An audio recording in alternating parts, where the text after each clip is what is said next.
यह कहानी गंगा घाटी के पास स्थित एक छोटे से गांव काशीपुर की है। इस गांव में केशव नाम का एक किसान अपनी पत्नी सुनीता और 10 वर्षीय बेटी रिया के साथ रहता था। कुछ समय पहले केशव का बड़ा भाई राघव सरकारी नौकरी लगने के बाद गांव छोड़कर शहर के पास वाले एक गांव मणिपुर में चला गया था। केशव गांव के धनीराम सेठ के खेतों में मजदूरी करता था।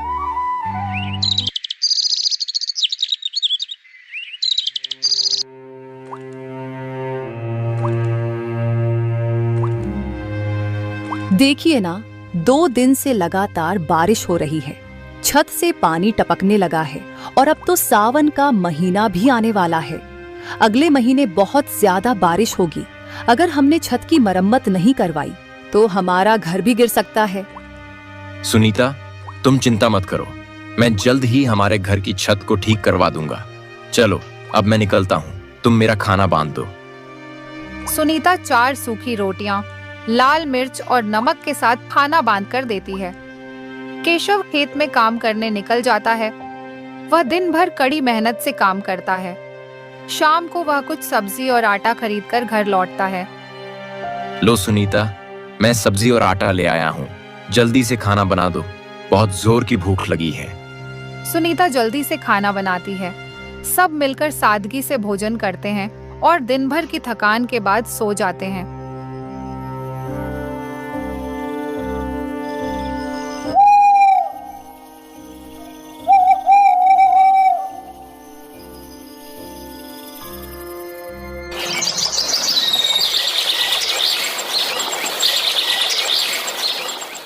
अगले दिन केशव रोज की तरह खेत में काम पर निकल जाता है।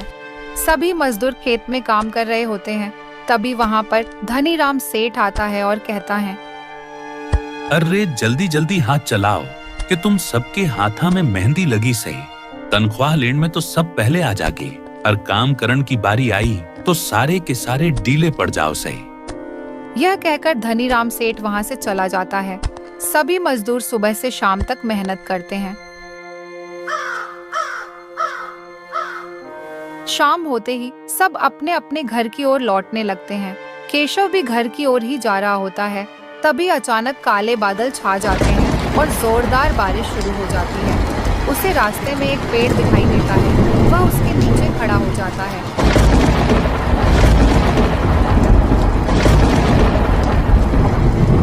बारिश लगातार 1-1.5 घंटे तक होती रहती है।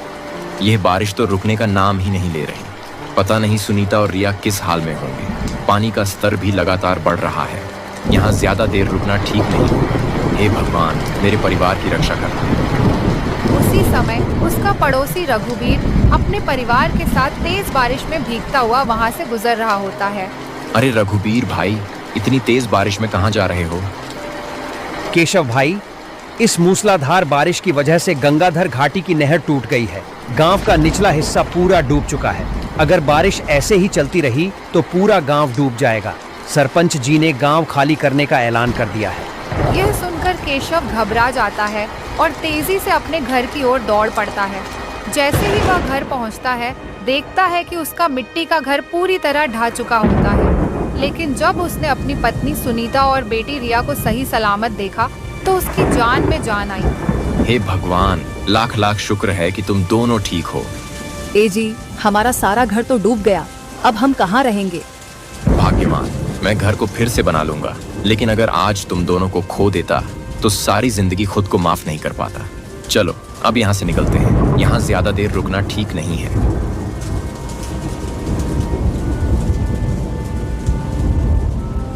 तेज बारिश लगातार हो रही थी।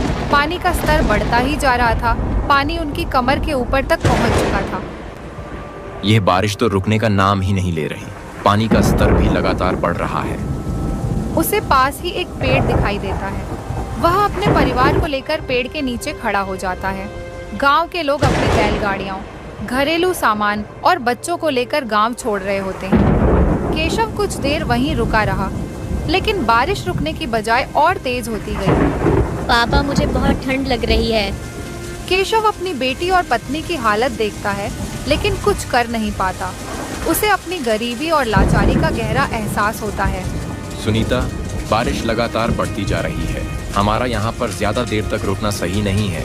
चलो यहाँ से चलते हैं। वह अपनी बेटी को कंधे पर बैठाकर आगे बढ़ने लगता है। बहुत मुश्किलों के बाद वे किसी तरह गांव से बाहर निकल पाते हैं। ए जी, हमारा सारा घर तो डूब गया, अब हम कहाँ रहेंगे? सिर्फ हमारा ही नहीं सुनीता, पूरे गांव वालों का घर डूब गया है। लेकिन तुम चिंता मत करो, हम मेरे बड़े भाई माधव के पास जा रहे हैं। वो हमें जरूर रहने की जगह देगा। वे एक दिन और एक रात लगातार चलते हैं।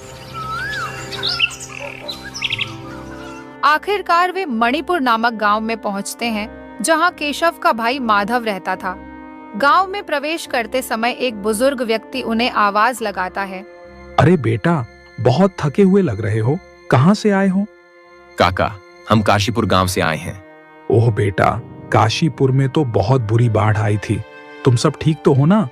हाँ काका, भगवान की कृपा से हम सब ठीक हैं। काका, आप माधव भैया को जानते हैं क्या? वही जो सरकारी नौकरी में है। जिसकी सरकारी नौकरी लगी थी? जी काका, वही। वे मेरे बड़े भाई हैं। अच्छा बेटा, तुम सीधे जाओ, आगे सोहनलाल सेठ की कोठी आएगी, उसके सामने वाली गली में माधव का घर है। केशव अपने परिवार के साथ माधव के घर की ओर जाता है।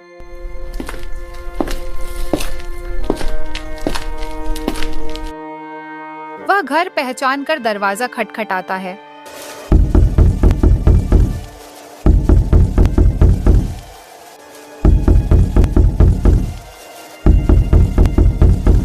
अरे, इतने सवेरे सवेरे कौन आ गया? बाहर जाके देखोगे तो ही पता चलेगा ना, यहाँ बैठे बैठे तो कोई बतावेगा नहीं। ओ भाग्यवान, यूं क्यों भड़के जास है? देख तो रहा हूँ मैं। हाँ भाई, बता किस काम से आया है? भाई साहब, ये घर माधव जी का है क्या? ना, यो घर पहले माधव का था, पर अब वो इसे बेच के विदेश चला गया। अरे भैया। केशव कुछ कह पाता, इससे पहले ही वह व्यक्ति दरवाजा बंद कर देता है। उदास मन से सब वहां से चले जाते हैं। उसे विश्वास नहीं होता कि उसका बड़ा भाई विदेश चला गया है। वह पास के एक पेड़ के नीचे बैठ जाता है। पता नहीं हम कौन से जन्म के पाप भोग रहे हैं। हम तो आपके भाई की उम्मीद में इतनी दूर आए थे, लेकिन वह तो सब कुछ बेचकर चला गया। अब हम कहाँ पर रहेंगे जी? तुम चिंता मत करो सुनीता, मैं तुम दोनों के लिए सब इंतजाम कर दूंगा। पापा, मुझे बहुत ठंड लग रही है और भूख भी लगी हुई है। मत घबराओ बेटा, मैं अभी आता हूँ, तुम सब यहीं पर रहना। केशव को समझ नहीं आ रहा था कि क्या करे। हे भगवान, ये कैसी परीक्षा ले रहे हो? 2 दिन से भूखे हैं, कुछ खाया भी नहीं, पता नहीं आज की रात कैसे कटेगी। यह कहते हुए केशव चिंता में डूबा हुआ आगे बढ़ता है। उसे रास्ते में एक चाय की दुकान दिखती है। वह वहां जाकर एक बेंच पर बैठ जाता है। अरे भैया, आप तो इस गांव के लगते नहीं, कहाँ से आए हो? भाई साहब, काशीपुर गांव से आया हूँ। काशीपुर? अरे वो तो गंगा घाटी के पास बसा है ना? सुना है वहां बाढ़ आ गई है और सारा गांव डूब गया। हाँ भाई, पूरा गांव बाढ़ के कारण डूब गया। चाय वाला केशव से चाय पीने को कहता है, लेकिन वह मना कर देता है। चिंता में डूबा वह उदास बैठा रहता है।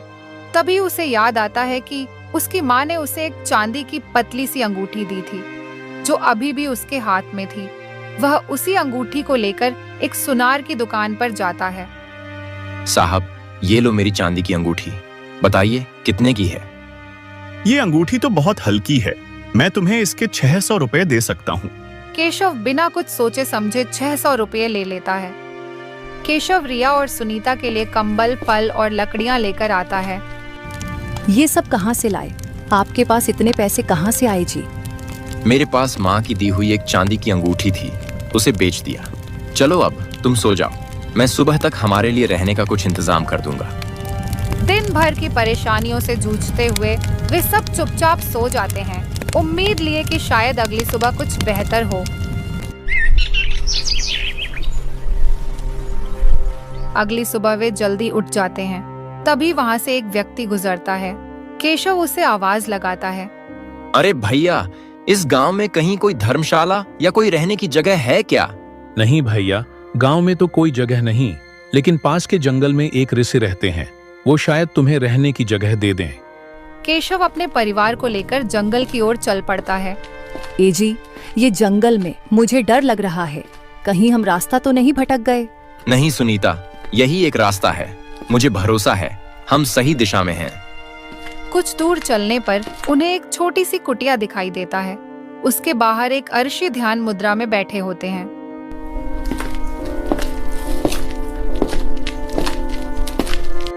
प्रणाम बाबा, हम लोग बाढ़ में सब कुछ खो बैठे हैं।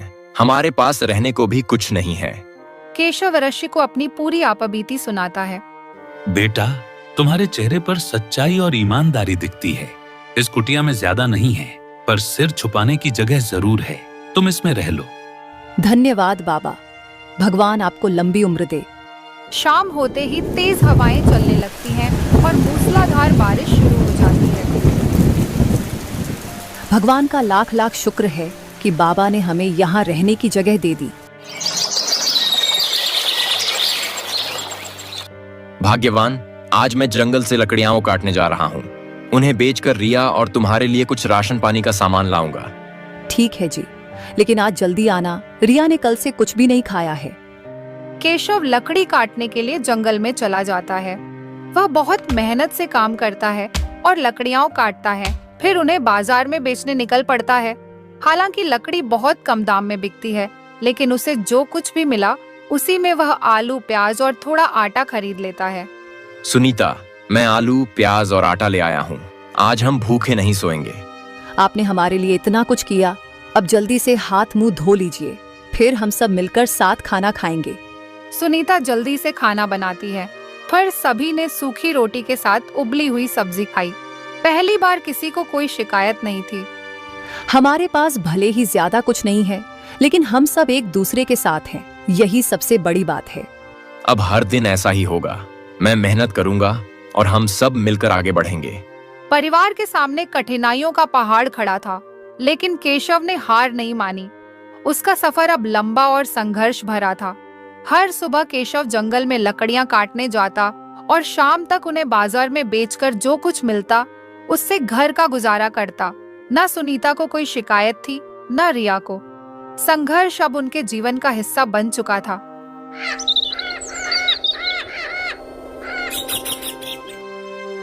सुनीता, बस कुछ दिनों की बात है। मैं एक छोटा सा व्यापार शुरू करूंगा और जल्द ही अपना खुद का घर भी ले लूंगा। केशव लगातार 3 महीनों तक रोजाना लकड़ियां काटता है और उन्हें बाजार में बेचता है। वह पूरे श्रद्धा और ईमानदारी से काम करता है। जो भी कमाई होती उसका आधा हिस्सा वह सुनीता को दे देता, ताकि घर का खर्च और बेटी की जरूरतें पूरी हो सकें। धीरे धीरे उसकी मेहनत रंग लाती है। केशव अपनी बचत से एक चाय की छोटी सी दुकान शुरू करता है। उसकी मेहनत और ईमानदारी की वजह से दुकान बहुत अच्छी चलने लगती है। कुछ ही महीनों में केशव अपनी मेहनत की कमाई से एक छोटा सा घर भी खरीद लेता है। अब उसे बारिश, सर्दी और तूफान का डर नहीं सताता। अब उनका परिवार खुशहाल है। जिस दिन हिम्मत टूट जाती है उसी दिन किस्मत भी साथ छोड़ देती है, लेकिन अगर हिम्मत बनी रहे तो मेहनत का फल जरूर मिलता है।